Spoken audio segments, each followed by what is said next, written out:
today in the latest edition of the Knowledge Society podcast. We've got the great pleasure of having Jerry Q in the room. Jerry was recognized as one of the young innovators to watch in 2019 by CES. For those who don't know, that's the Consumer Electronics Show held in Vegas in January, and that's why we've got Jerry on the show. Jerry, I'm going to let you take the floor. Before you do that, you're here because of your project Backen, and we're going to talk about that a little bit later. But I want to start off by discussing yourself. And why don't I'll let you say hello and talk. And how old are you, Jerry? Hello. Well, I am 17 years old. Great. And you're in high school at the moment, are you? You're in university? What are you doing with yourself? I'm in high school right now. Cool. And what are you doing at high school? What sort of subjects are you studying? What do you get a kick out of when you're at high school? What subjects do you enjoy? What don't you like? Tell me a bit about that. Well, I'd say the subjects that I most enjoy in high school would definitely be more on the engineering or tech side. So like coding or engineering. Great. So what we're going to do today in this conversation between you and myself, Jerry, we're going to talk about your project that got recognized or made yourself recognized as one of the young innovators to watch. But I want to learn about the journey first, right? I want to learn about what got you to the point where you're being recognized by such an esteemed organization and such a large conference, and what motivated you to create Backen and get to that particular point. So why don't we start 3 years ago today?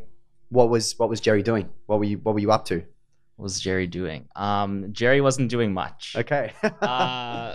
Back then, 3 years ago, it was before I joined TKS, this whole organization. And really most of my time was focused on school, and after school I was on YouTube learning about different things, and also coding a bit back then as well. What sort of stuff were you coding? What languages were you coding in? I started coding in HTML like a long time ago. So this was probably back in grade 6 or grade 7, so more than 3 years ago. Cool. I came across Code Academy online, and I was just fascinated by how you could just type a couple lines of code or a couple characters into my computer, and I could share that with hundreds or millions of people around the world. And so back then I started to learn how to code HTML, and I actually started selling websites to different people on like just on Kijiji or something like that for like $20 or $50. You know what's great? You already just mentioned it, but you were already thinking the long term, right? Or the big picture. How can I write code that like millions of people in the world can see? So we've seen that manifest itself in Backen, and we're going to talk about that a little bit later. But what got you involved in the Knowledge Society, and the Knowledge Society being, you know, us being an organization that's dedicated to giving students such as yourself the skills and knowledge to really be successful and impact billions, right? What got you involved with that in the first place? How did I find the Knowledge Society? Well, how did you find us? What motivated you to get involved with the Knowledge Society? And yeah, let's talk a little bit about the Knowledge Society after that. But let's start with like how you found us and what got you motivated. Yeah. So I was surfing Facebook one night, which I normally never do. Yeah. Who does now, right? Yeah. But one of my friends asked me to reply to them on Facebook, and so I was just looking over it. And I saw this post, I think by the Toronto Youth Organization about TKS, and I just clicked on it. I applied that night, and I got an interview a couple weeks later, and I got in. What did you think it was, though? What did I think? So you obviously did your research, but what was your initial impression? Were you like, this is like, I don't know. I thought it was way out of my league. Really? Yeah. Okay. I remember looking at the website, and it was saying internships at Microsoft. Yeah. And that kind of caught my eye at the beginning, and I just I think this is a better way to put it. When I first came into the first session, it just completely changed my expectations. When I first saw it, I thought it was just an organization of people, something like a course. So like we'd learn about machine learning, we'd learn about automated vehicles, we'd learn about quantum computing, and I was wondering how we could cover so much material with just one session a week. But after a while, I realized that it was a lot more than that. It was more so developing skills and like really developing your passion that you find yourself. Do you think that's the mindset that you had at the time? Do you think that you never really thought that you could be speaking at something like CES or be awarded by something like CES?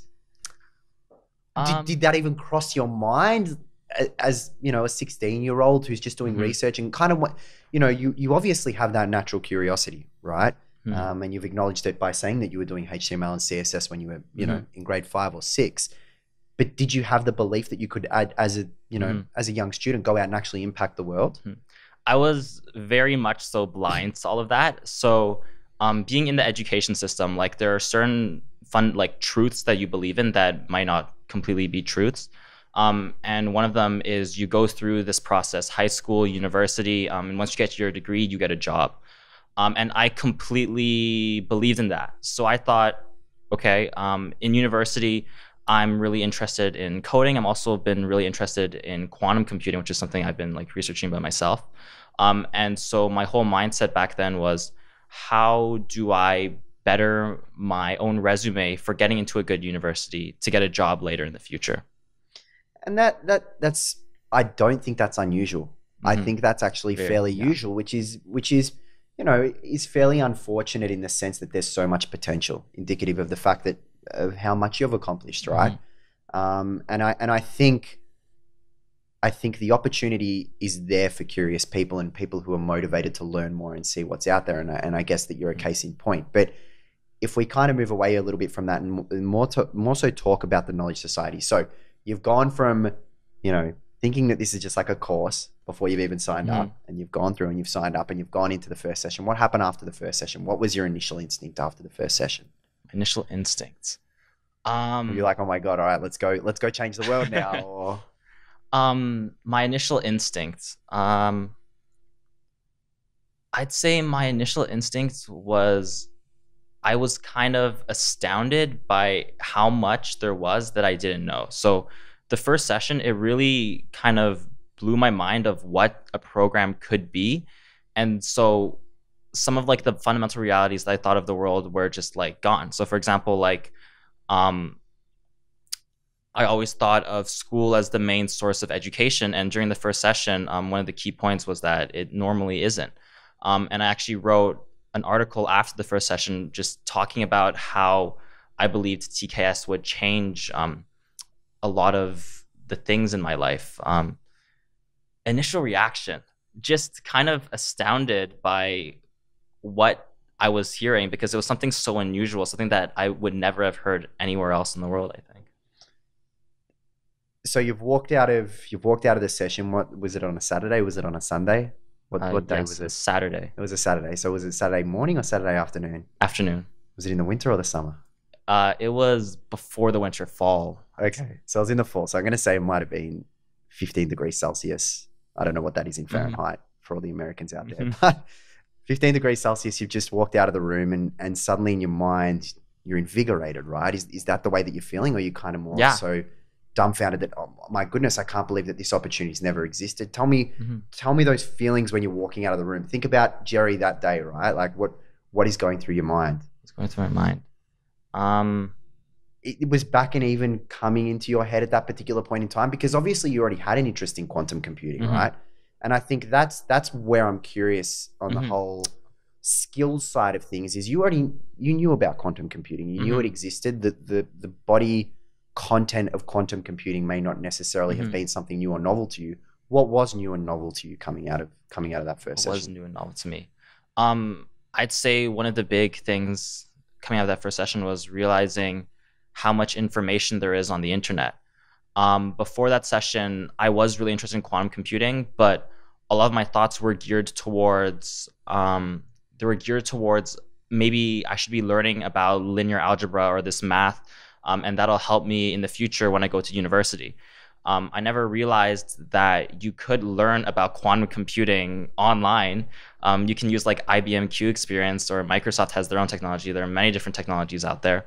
And you can actually create quantum algorithms right now with a laptop in your house. I'd say that's one of the things that kind of clicked or changed in my mind coming out of the first session. It's such a big mindset change, right? The whole idea of mobility, the sense that you don't necessarily need to be, you know, part of it. You don't need to work for IBM anymore. You don't need to work for Microsoft. You don't need to work for the best technology best technology companies in the world to make a real tangible impact. And I think the Knowledge Society does a lot to try and empower people to be able to do that. And by the sounds of it, it's obviously made you do that.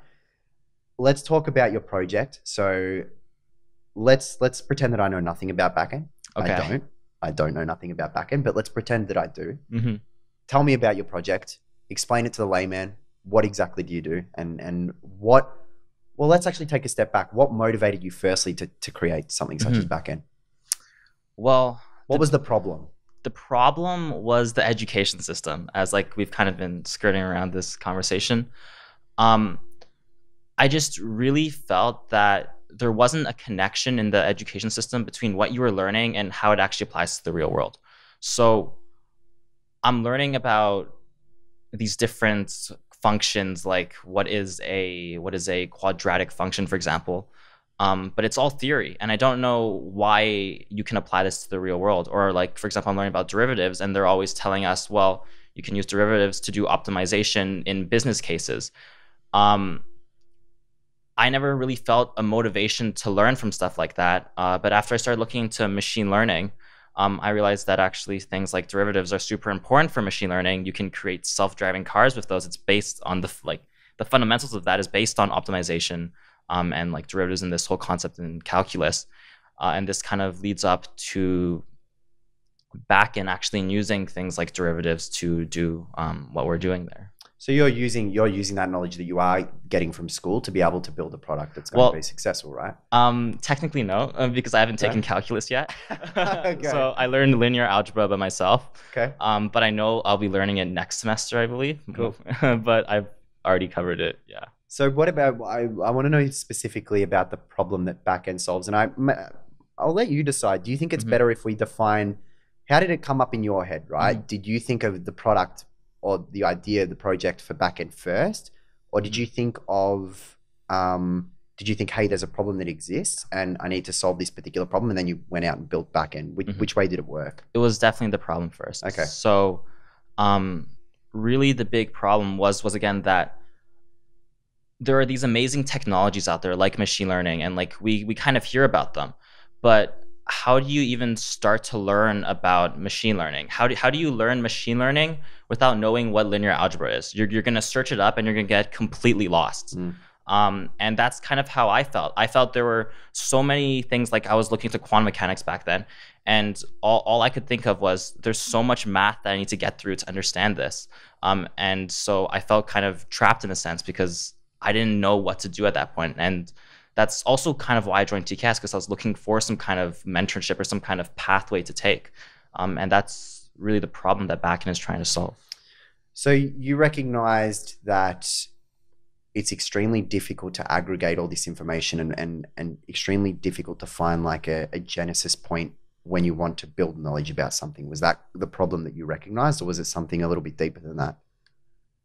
So you saw that if you wanted to learn, calculus or algebra or quadratic equations or whatever it may be, to be able to get into something like quantum computing, you weren't necessarily able to get all that information easily, or was it something more deeper than that? Was that the kind of the starting point of where the problem existed? That's kind of the starting point, that I couldn't find all of this stuff. And I realized that a lot of that is because of problems in our education system. And one of those is that our education system, its curriculum isn't very dynamic, which is one thing that I thought should be changed. And also the curriculum isn't very personalized. So we're using textbooks from 30 years ago. So stuff that isn't very relevant to today. And we're taught in classes with 30 or more students. And like, I was thinking, how do you personalize all this content for each student if you're teaching it in these huge classes? And Backen kind of solves that by allowing you to create a dynamic curriculum. And the future goal is to have it have customizable or personalized content for each individual. So tell us about Backen. Okay. Explain it to us and to everybody in the audience when I say us, and explain what it does. So the big vision of Backen is to become sort of like a platform where you can learn anything. Imagine you find this amazing topic, machine learning, or a specific topic within machine learning. Maybe you come across a research paper that you think could be applicable to your business, or you're just super interested in. For me, that was probably self-driving cars a couple of months ago. And basically, the big vision of Backen is, what if you could take that research paper or that search term, enter it into some sort of web app, and it'll tell you everything you need to learn before you can learn that. So basically, like kind of like a knowledge tree. So before you learn how to create self-driving cars, you need to learn about machine learning. For machine learning, you need to learn about linear algebra, and basically breaking down all of those different steps you need to learn. Because again, going back to the problem that I was outlining before, it's hard for someone to jump suddenly from not knowing calculus to learning about machine learning. The second part of that, if you think of super long term, would be, imagine this platform where you could generate content that is dynamic to each user. So you have research papers, you can summarize those research papers, you have articles. There's a company right now that are actually, what they're doing is they're converting articles into short video clips where they're actually summarizing articles in video. So if someone is more of like a visual learner, if they learn better from videos and audio, they could take that instead of reading an article. Right now, what Backen is it's a web app wherein users can enter in research papers, and basically the web app will display key topics within that research paper, which represent like what prior knowledge you need to know before you can understand that research paper. And so imagine one of the problems that I faced when reading research papers is I didn't know all of the terms within it. And so I'd find that I'd spend a ton of time just searching through the internet for all of these different terms. And so what this allows you to do is to enter the title of the research paper before you start reading it. It'll give you all of the key terms within there, and it'll give you brief summaries of each of them, so that you can better understand the research paper before you even start reading it.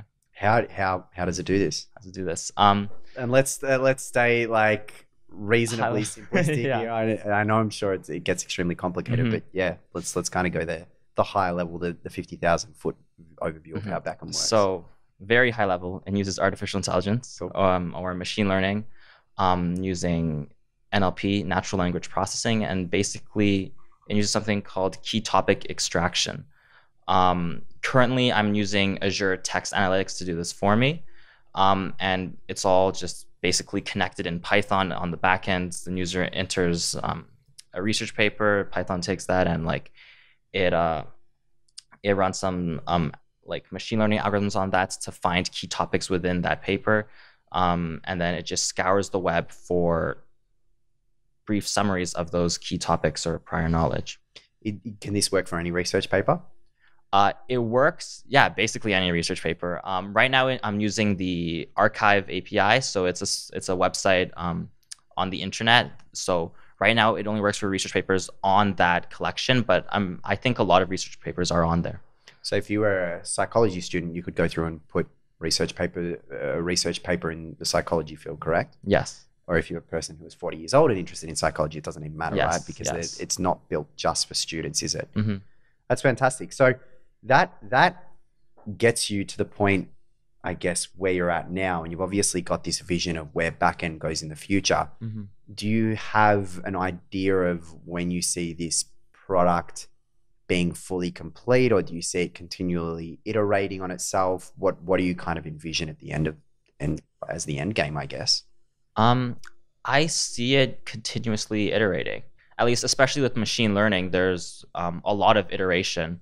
You can always improve models that you're using. I can always improve the accuracy. So like determining what prior knowledge is within a research paper, that isn't 100% accurate. You can always improve the results of that with machine learning, because machine learning is like kind of like statistic. It's not 100%. And so from that standpoint of machine learning, there's always stuff you can improve, but also there are different standpoints. So I'm like, the first stage would be to actually build these knowledge trees and have people be able to figure out what content they should be researching to understand a final topic. But then, of course, I mentioned personalized learning, having different types of content, video. After that, what I'd imagine is I believe there are companies today working on personalized personalized courses where you basically deliver to the learner what they should be doing. And you can be constantly evaluating how well they're learning these different topics, their retention, and figuring out what you should change or do within the course to help them better learn the topic. So I think there are lots of ways you could improve this sort of platform, apart from just what Backen is. It sounds like you've obviously got very altruistic intentions as well, right? It sounds like you're very interested in revolutionizing education and making sure that it's down to the individual level and as effective as possible for each particular individual based on their own personal needs. Is that about right? Yeah. That's fantastic. And I think that's a consistency amongst a lot of students from the Knowledge Society, is that everybody kind of has that focus. They have that focus towards, how can I impact the world? How can I make a tangible change? And what am I doing about it? And clearly you've gone out and done something about it. So it's definitely very admirable. It's gotten you to the point where you've been recognized by CES. How much do you know about CES? I know a little bit. A little bit? I know they're in Las Vegas. Okay. And I know that there are 200,000 people who attend. Let me throw some numbers at you. Okay. So 180,000 attendees, not 200,000. 4,500 companies, 250 conference sessions, and there's 150 different countries represented. So there's going to be a lot of people there. Okay. It's a huge platform. Any product, any technology product or consumer electronics product worth its salt generally gets launched at CES. It's been a platform for some huge products. I kind of want to play a quick game. I think you might have seen my notes before we started this recording session. So I hope you don't cheat, Jerry. Okay. I'm going to hide the piece of paper now because you might be able to see it. But I'm going to rattle off some products that were launched at CES. I want you to tell me what year you think. Firstly, what year were you born? Okay. 2001. 2001. All right. I want you to see if you can tell me what year that these came out. You may not even know some of these. So the VCR. Do you know what a VCR is? Yeah. Do you know what year it got launched? The 1900s? I'm not sure. 1970. 1970. The VCR got launched at the Consumer Electronics Show. The DVD. Guessing after VCR. 1980. 1996. 1996. Okay. High definition television. Ooh. This is kind of starting to get more in. 2009. 1998. 1998. Wow. The first Xbox. I have no idea. 2001. Oh, there we go. Money. That's it. 2001. Yes. You got that one on the ball. 3D high definition TV. 3D high definition TV. CES 2005. 2009. And then 3D printers. This one's a little more recent. 2016. 2014. 2014. So CES has been a huge platform, right? So a lot of these amazing products have been launched back in the VCR. Unfortunately, I'm not even that old to be able to remember that. But tell us a bit more about what you're excited about with CES. You've been recognized as a Young Innovator to Watch in 2019. What are you excited about? Have you done events like this before? I've spoken at events before. Yeah. Not something as big as this, okay. But I've spoken at, if you've heard of the Toronto Machine Learning Summit. Cool. That's one. Last year I spoke there about machine learning. How was that experience? That was pretty cool. There were like really big companies there that like, this was like, I was probably in TKS for a couple of months at this point, and I was still very unknowledgeable about like lots of different fields. And this just kind of threw me into the deep end. It was crazy. So you're standing up in front of how many people do you think it was? Probably like 200, 300 people? Something like that. Discussing machine learning, and there's executives from say like big organizations. And how was that? That experience was pretty nerve-wracking? Or... Very nerve-wracking. I can imagine. Kudos to you. That takes a lot of confidence. But you're clearly a confident guy. So I'm sure CES is not going to be a problem. But what are you actually doing once you're there? What are you guys presenting? Are you going to be presenting your project? I know that you're there on the last day. Is that correct? Yeah. So we will be presenting our projects. I think we're going to receive an award. And then a bit afterwards, we're going to be talking about what our project actually is and explaining it to the people in CES. Yeah. And how many days are you in Vegas for? We'll be there for 5 days. Have you been there before? Never. Are you excited for that? Yes, definitely. Yeah, because you're going to be a part of the conference as well, right? You get to mingle and you get to see all these amazing new products, and who knows what's going to be launched this year, right? And you get to say in 5 years' time, I was there at the 2018 CES and I got to see the launch of, I don't even know. I don't even know where we're at, but it's going to be something amazing, I'm sure. Launch of telepathy. Telepathy. I hope. I saw the invisibility cloaks coming out. Invisibility cloak. Invisibility cloak, yeah. So you just invisible? You're invisible. Chuck a cloak over you. I'm looking at the camera right now. Put a cloak over you, and you can basically walk into any room. I don't know the ethics behind that, but yeah, it's gonna be interesting. So you might potentially see that. I guess we're kind of coming towards the end. For me, I just want to know what the future holds for you. Where do you think you're going after this? Is Backen a priority in the future? Do you want to go to university? What do you want to achieve by the time that you're 30? By the time that I'm 30,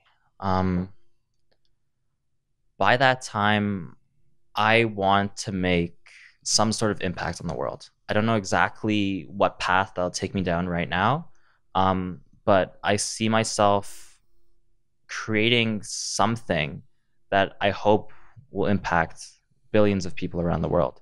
That's one of like the fundamentals of TKS in general, that we're developing people to impact billions in the future. And I think that that's something that I'd love to do. If Backen is part of that, I definitely want to be Backen to be part of that. But something that I've been super interested in recently is the idea of telepathy, or kind of connecting to brain-computer interfaces, BCIs, BMIs. Yeah. I remember talking to someone about this before. They're talking about how some of the points in history where technology sped up exponentially, so where like you see technology going from this to this, where there was an inflection point, all of them were because of an improvement in the human ability to communicate. And if you think of in the past, that would probably be the development of human language, writing, the printing press. We had the internet fairly recently. We're this is speeding up like exponentially. We have mobile phones now. And I think that the next big jump will be, what if we no longer had to communicate our thoughts in written form or over the internet, but what if we could just transmit our thoughts with telepathy? And there are huge advancements in BCIs with like Elon Musk and Neuralink and like different companies as well. I think that's super exciting. That's amazing. BCIs is a little topic of myself that I have a massive amount of interest in as well. And it's just fascinating the gamut of possibilities that we have available to us because of something such as BCIs. But yeah, that's amazing. Anyway, we've come to the end of our time here on the podcast. Jerry, it's been an absolute pleasure. You're obviously an amazing guy. You've achieved a ton. Congratulations again for being recognized by CES for being a young innovator to watch in 2019. We're going to be featuring you through a lot of our stuff over the next 3 or 4 weeks, and we're actually going to come with you. We're coming, or going to be a part of your experience at CES. So that'll all be broadcasted through all our social channels and everything like that, so everybody can keep up and see exactly what the experience is like as a TKS student, as a Knowledge Society student, going out and speaking and being a part of a conference such as the Consumer Electronics Show. So everybody's listening to this podcast, keep an eye on that. Follow us on our social channels, have a listen, and yeah, good luck, Jerry. Hope it's a pleasure. I hope you have an absolute ball in Vegas. Thank you. Thanks.